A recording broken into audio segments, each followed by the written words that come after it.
Today we are taking a closer look at a device that may have flown under your radar, the Kobo Elipsa 2e. Despite entering the eNote market before Amazon, Kobo's note-taking devices haven't gained the same level of recognition as their competitor. Which is odd because after testing out the Kobo Elipsa 2e, I was pleasantly surprised by its capabilities.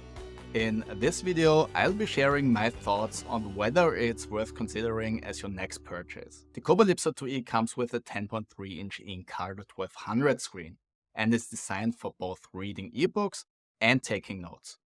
It has 32 gigs of storage, of which around 28 gigs are user accessible. Similar to the Kobo Clara 2e, released a couple of months ago, one notable aspect of the Elipsa 2e is that it's made with recycled and ocean-bound plastic. Another step towards Kobo being more eco-friendly. The build quality is solid with no creaking or cracking. However, with the use of soft-touch plastic on the back, it doesn't feel as premium as many other devices in that segment. In direct comparison, the Kindle Scribe's aluminum body feels much better in the hand.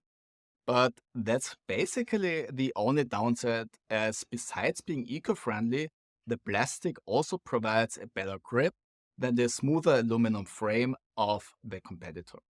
Another advantage is the lower weight, which the use of plastic might also contribute to. With an official weight of 390 grams, it's considerably lighter than most competitors. The only frontlight 10-inch eNote device I've tested that is lighter is the Huawei MatePad Paper with 360 grams. The lower weight makes a noticeable difference in everyday use, as holding the Kobo Elipsa 2e is definitely easier and more comfortable. Kobo also nailed the positioning of the USB-C connector and the power button, which aren't noticeable on your hand no matter which hand you hold the Elipsa 2e in. Kobo also optimized the cover to be as lightweight as possible, only covering the display fully and not the back of the device.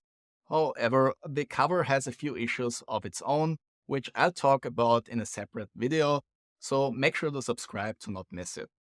Let's finish talking about the design and handling the device itself. The Kobo Elipsa 2e follows the same basic design language as its predecessor and most other devices in that market segment, with a large grip area on the side of the display and a relatively narrow bezel around it.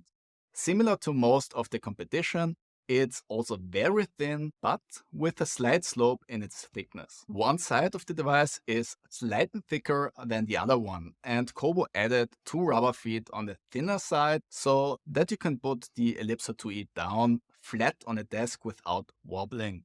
It works as intended without any issues. Thanks to the plastic backside, the device isn't prone to easily sliding on your desk.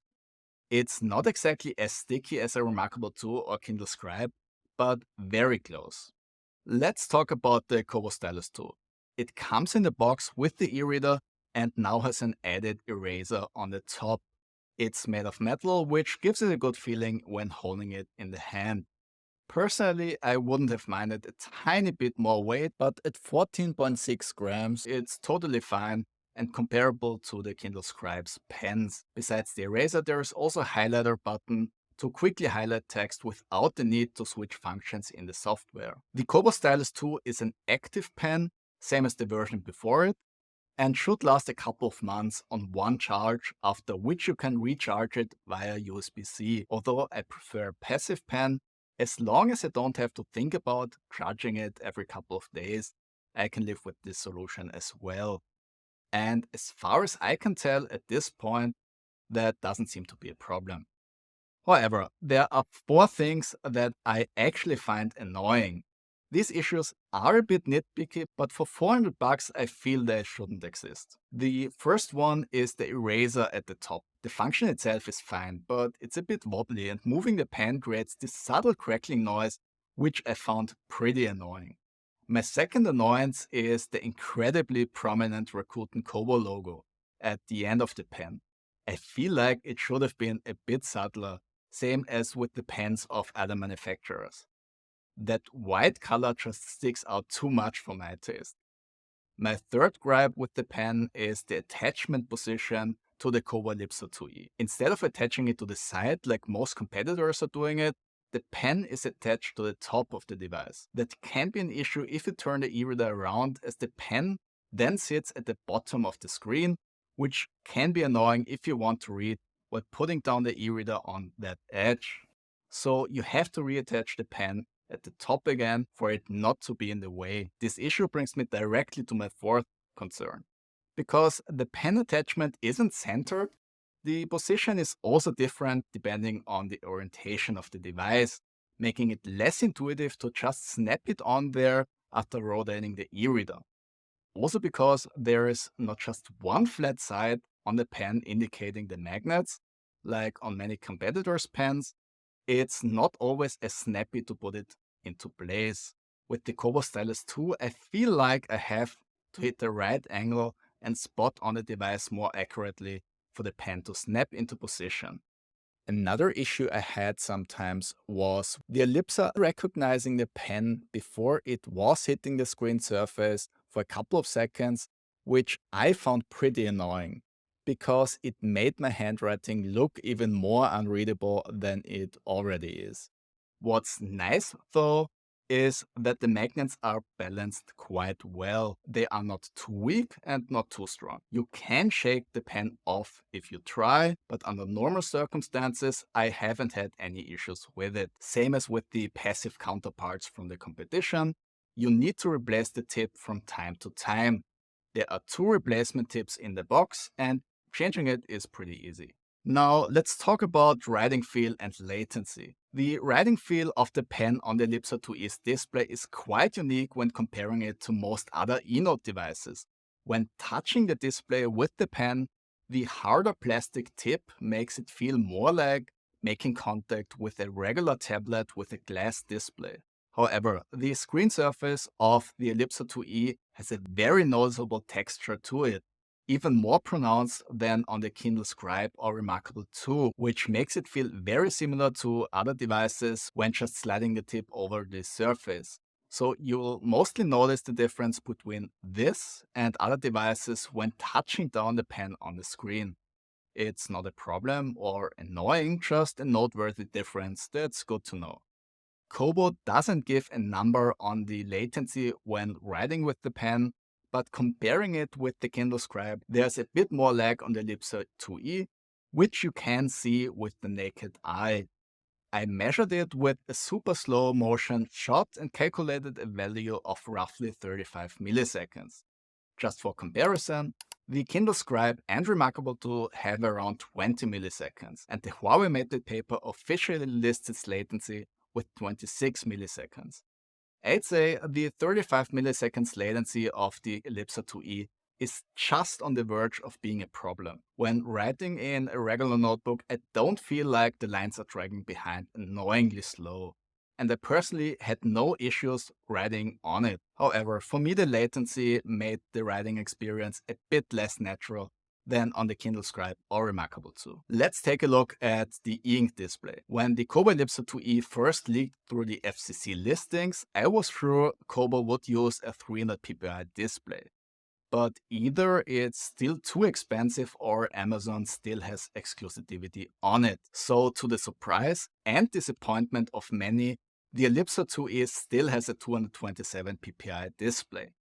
To be clear, this isn't bad, but it's simply not as crisp as the 300 ppi Amazon is offering. The 227 ppi display is more than sharp enough by itself, even for small text. So most people won't notice a big difference if they don't have a higher resolution device to compare it with directly. Only when looking at the Elipsa 2e and the Scribe side by side and doing some pixel peeping will you notice the difference. I suspect that most people won't do that, so my recommendation is not to lose any sleep over the resolution in this case. What I personally find more important than the resolution are contrast and lighting quality. The Elipsa 2e excels in both categories.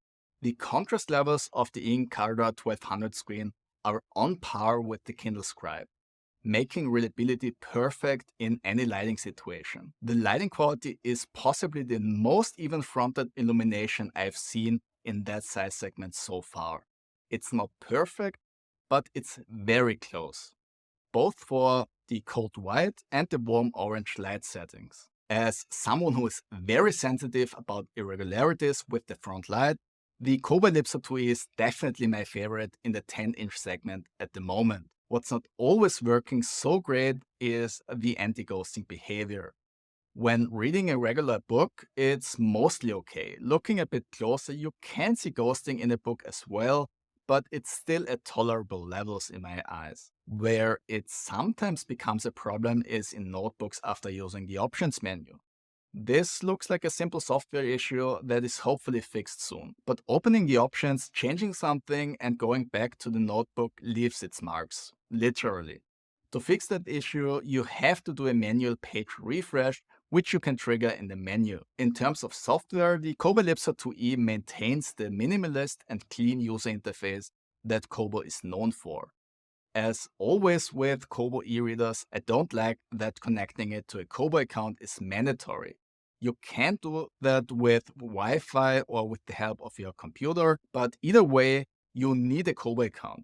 I understand that this approach, which Kobo has been following since the beginning, allows them to showcase book recommendations and makes it easier to convert e-reader buyers into e-book buyers. But as a customer, I'd like to have the choice of whether I want to use an account or not. The Kobo Elipsa 2e performs quite well when it comes to its note-taking features. Although it's primarily an e-reader, its note-taking features are surprisingly well designed. The Kobo Elipsa 2e offers two different notebook options, basic and advanced notebooks. The basic notebook is suitable for simple scribbling without converting handwriting to text, while the advanced notebook caters to more structured note-taking and allows for converting handwriting into typed text for exporting in various text file formats. Both basic and advanced notebooks allow to adjust pen settings, undo and redo changes, and move and erase content. Switching between notebooks and books is easy with a swipe down gesture, so that can be useful if you want to take notes of something you're reading. All options are hidden behind an indicator at the top, which can show or hide the menu. While it looks clean, it's a bit annoying that displaying the menu also shows a large page navigation slider at the bottom. Because of it, I kept toggling the menu more often than on other devices. One downside is the lack of a page overview for notebook pages. A grid overview similar to the Remarkable 2 or Kindle Scribe would make navigation more convenient. However, even in basic notebooks without handwriting conversion, you can still use the search function to find text, which somewhat compensates for the missing grid overview, and is super useful if you know what you're looking for. There are 5 pen types along with 5 pen sizes and shade options. Curiously, there's no pencil pen type, which has become quite common and would be useful for sketching. Pressure sensitivity is included, but its calibration seems a bit off in my opinion. You have to press quite hard to get results like this, much stronger than I normally feel comfortable when using a screen like this.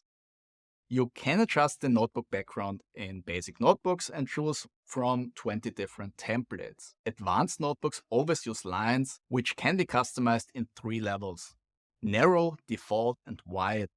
In advanced notebooks, there's just one page that can be scrolled up and down using the scroll bar on the side. There's no limit to how long a page can be. You can also lock the screen orientation and convert your handwriting into text with a simple double tap or by using the menu. The accuracy of the handwriting conversion is quite impressive. Even when attempting to confuse it, it works reliably well. The best part is that it functions without an active Wi-Fi connection.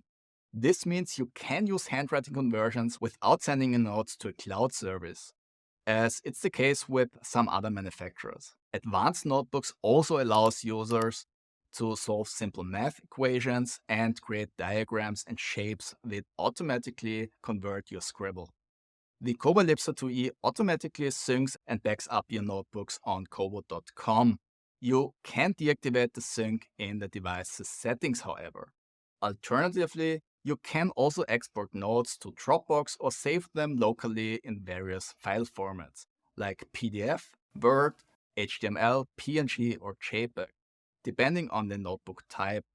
There is no need to use an external cloud service, which is a big plus for me. Simply export the files locally, and you can copy them via USB-C from the internal storage of the Elipsa 2E.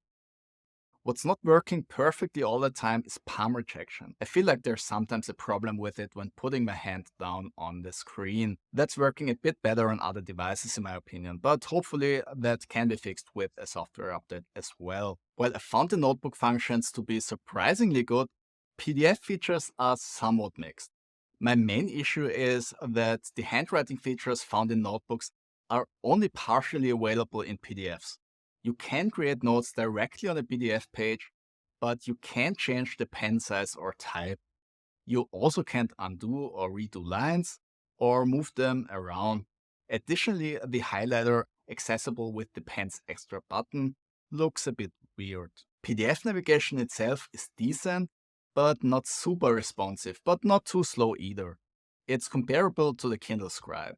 Moving the viewport around and using pinch to zoom works reasonably well, and large files are also supported, but responsiveness may suffer depending on the complexity of the layout.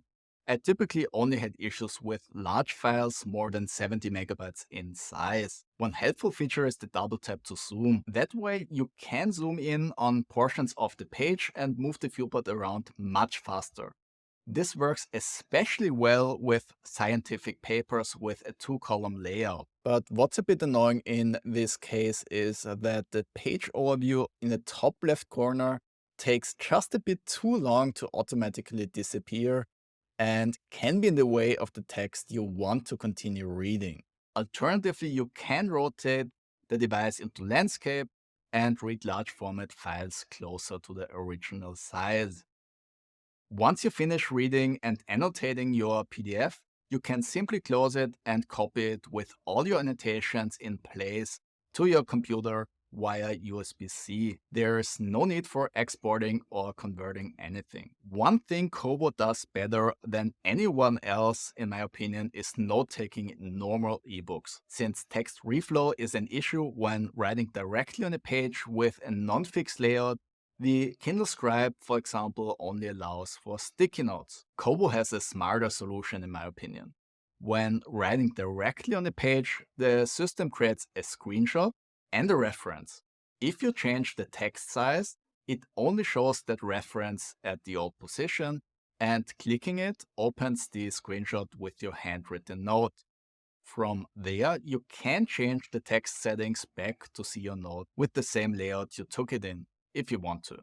Additionally, you can create notes the old-fashioned way by tapping and holding the part of the text you want to annotate. With this option, you write the text using the virtual QWERTY keyboard. There is currently no handwriting in that field. Unfortunately, despite all the praise, there's one significant issue I encountered during testing. When writing directly on a page in an ebook, sometimes the note would disappear after turning the page. This can be quite frustrating depending on how extensive your annotations are. Hopefully this will be quickly fixed with the next update. Just like with PDFs, I'd also appreciate having the regular pen and note-taking options in ebooks as well. Currently, it's limited to one pen type. The Kobo Elipsa 2E's library offers several filtering and sorting options, along with series and collections. The device also features explanatory and translation dictionaries from reputable sources, which work well in most cases.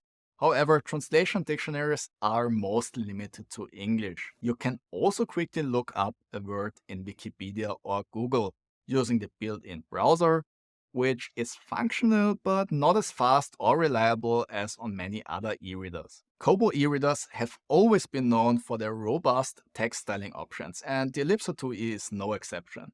You can customize font size, font weight, line spacing, and page margins using sliders, allowing for a personalized reading experience. For those who want to use their own EPUB files, I recommend to convert them to KEPUB files with Calibre to avoid potential styling issues. Kobo has been focusing on audiobook support for the last few device generations, so the Elipsa 2E can also play audiobooks via Bluetooth speakers or headphones.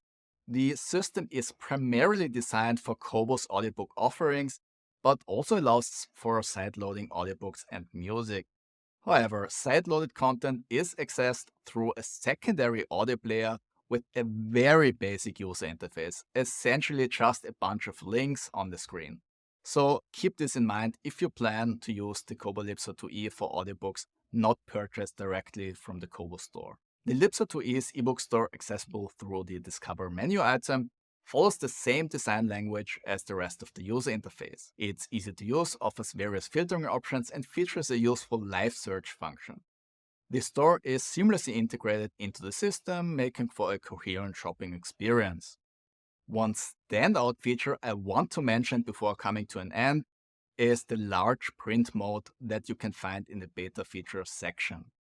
With that, you can change the font size throughout the system, making it much easier to use if you have issues with your eyesight. It's scalable up to 180%, which enhances readability of the otherwise quite tiny text throughout the user interface by a lot. Sure, it doesn't look as pretty and clean as with the normal mode, but in terms of accessibility, it's a big improvement. So that's a big plus in my opinion. Battery life is a bit difficult to assess without using the device day to day for a couple of weeks, so take this with a grain of salt. The 2400 mAh battery performed quite well during my time testing the device, but as always, there's a significant difference between just reading and also writing. With just reading, I have no doubt that the Elipsa 2E can last weeks on one charge, depending on your reading habits. However, when you start writing, the battery usage increases significantly, which can lead to a battery life of only a few days when used heavily. But that's actually not different on many other devices. So even more so than with regular e-readers, battery life depends on how you use the device. So this brings us to the conclusion of this review of a rather intriguing device.